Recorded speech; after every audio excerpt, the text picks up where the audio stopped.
মৃত্যু পরোয়ানা মাথায় নিয়ে আপোষ না করেই হুঁশিয়ারি দিলেন ইরানের সর্বোচ্চ নেতা আয়াতুল্লাহ আল খামেনি। যুদ্ধ শুরু হলো বার্তা দিয়ে লড়াইয়ের চ্যালেঞ্জ জানিয়েছেন ইসরায়েলের প্রতি। মার্কিন প্রেসিডেন্ট ডোনাল্ড ট্রাম্প আর ইসরায়েল সরকারের একের পর এক হুমকির জবাবে প্রথমবারের মতো মুখ খুললেন খামেনি। সিরিজ এক্স বার্তায় ইহুদি সাম্রাজ্যের বিরুদ্ধে যুদ্ধ জয়ের প্রত্যয় জানিয়েছেন তিনি। ওয়ালটন আবারো মিলিয়নিয়ার অফারে ওয়ালটন ফ্রিজ কিনে আপনিও হয়ে যেতে পারেন মিলিয়নিয়ার।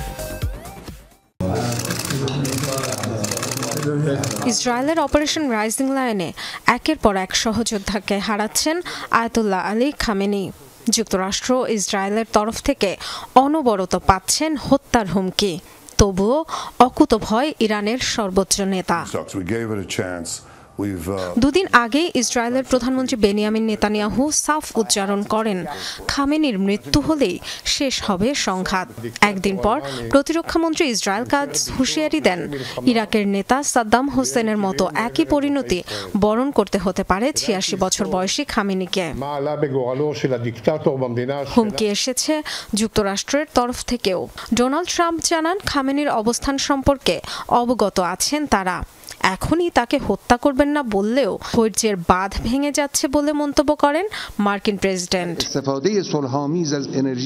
ক্রমাগত এসব হুমকি ধামকির প্রেক্ষিতে প্রথমবারের মতো মুখ খুললেন ইরানের সর্বোচ্চ ধর্মীয় নেতা আয়াতুল্লাহ আলী খামেনি। একের পর এক বার্তা দেন এক্স হ্যান্ডেলে।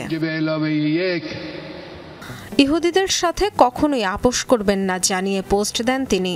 ইসরায়েলিদের কোনো ছাড় দেয়া হবে না বলেও জানান।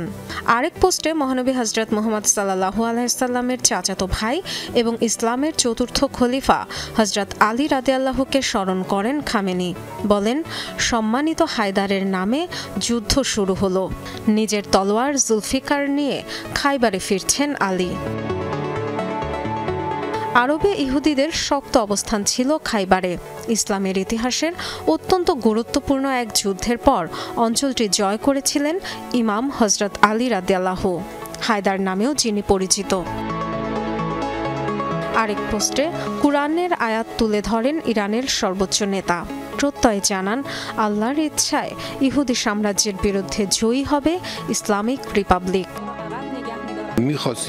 ডরথি দাস্ট্রিন, যমুনা নিউজ।